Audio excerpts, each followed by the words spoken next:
What's going on YouTube? How's everybody doing? This is my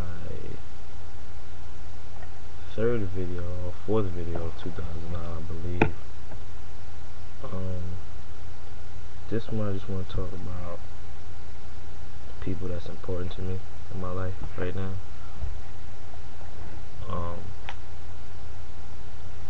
My niece Raven. She's like the closest thing to a daughter that I have. You know, she was born at 6 months, very premature. She had 14 surgeries before she was 1. Doctors told my brother at the time, he was coming from North Carolina on his way to Savannah, that she'd probably be gone by the time he got there. And my mom was a very spiritual woman. She's also a nurse. And she was in the hospital, praying over my niece, just saying it's gonna be okay. And she always said, this girl's gonna live, this girl's gonna live. And she just turned 5 on November 8th. When you see it, you would never think she was a premature baby. If people that really know me can check out my MySpace. And every time I talk about it, it just brings joy to my heart.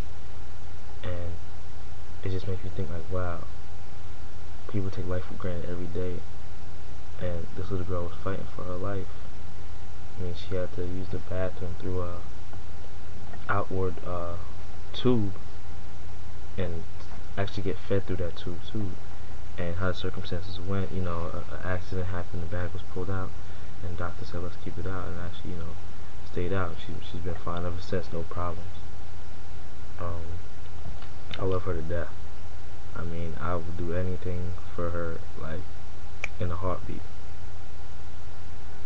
And next person I want to talk about is my sister.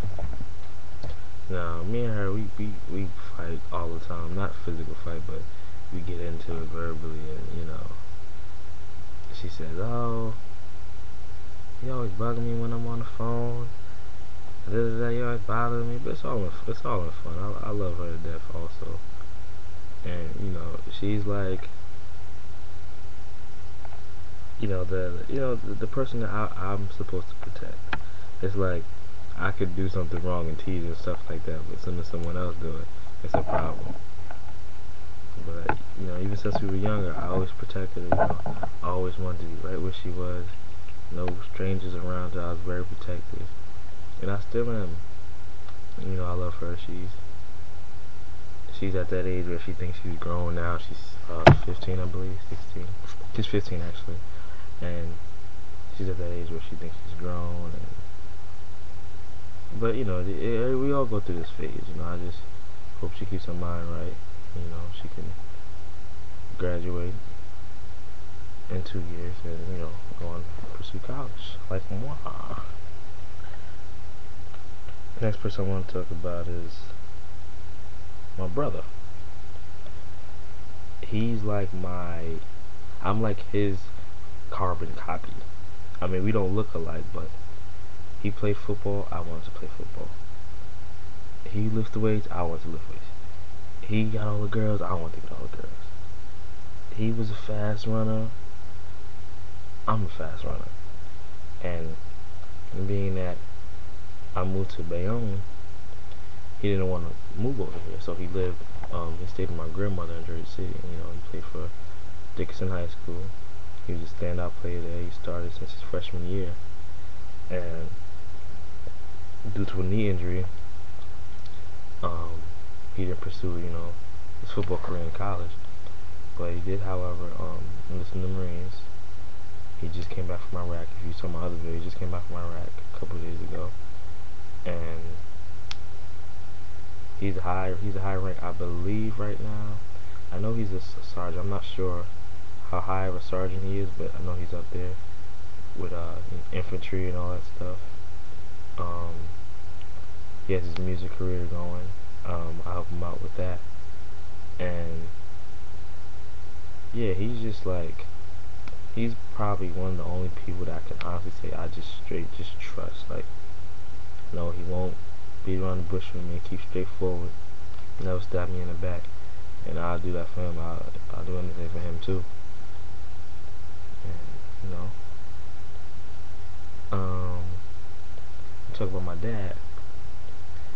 You know, they have this stereotype where they say fathers aren't in, black fathers aren't in their child's lives, which is, it's not true in my scenario. My dad has always been there, for me. He did, he works a lot. He's a supervisor for archives and records in, the county we live in. He was the president of, for the passports, until a little scandal happened involving someone else in the office where they moved the passports from out of Jersey City to Trenton. But he always works hard. He's heavily involved with church and stuff like that. And sometimes he gets a little too into those things, his extracurricular activities, and but overall, if I need anything, he's there. He's got me. You know what I mean? He's there for me. I'm just glad that I have, my father is there for me. A couple of my friends, their fathers aren't around, and their moms struggle to make ends meet. But I'm not saying I'm better than them at all, but I'm just glad that I have a father figure in my life. I have a couple father figures. I have uncles, my Uncle Al. My brother's like a father figure to me. My Uncle Hillary, my Uncle John, he's a minister. My Uncle Henrik, he's a police sergeant. I have a lot of male figures in my life, so to keep me on the straight path. A lot of people on here don't really know me as much as the videos I make. A lot of people really don't know me. I don't claim to be, a gangster or from the hood or from the streets, because honestly, I'm not. Now, don't take that as I'm a punk and you could just, come over here and do this to me and I won't say anything. But I don't go looking for trouble. I'm a very humble, respectful young man. I'm not in a gang. I've never been in a gang. I don't, partake in any things of those, that sort. But to get back on track and talk about the number one person in my life, my mother. I mean, me and her bump heads like rams, but how that's like a sign of love. But my mom can argue like 2 minutes ago, and the third minute she's asking me, well, you got everything, you're good, you're taken care of. And people like to call me, they say, oh, you're a mama's boy, stuff like that. I mean, if you say, respecting your mom, helping her out when she needs help, doing little things for her. I just buy my mom stuff just to buy it. Like, I'm gonna play Ant-Taylor Loft. I used to just buy stuff just to buy it, clothes, out of the blue. And if you want to call me a mama's boy for that, you be my guest. I love my mother to death. I said I love everybody to death, but my mother, that's like, I don't even know. That's just like my precious item that I keep.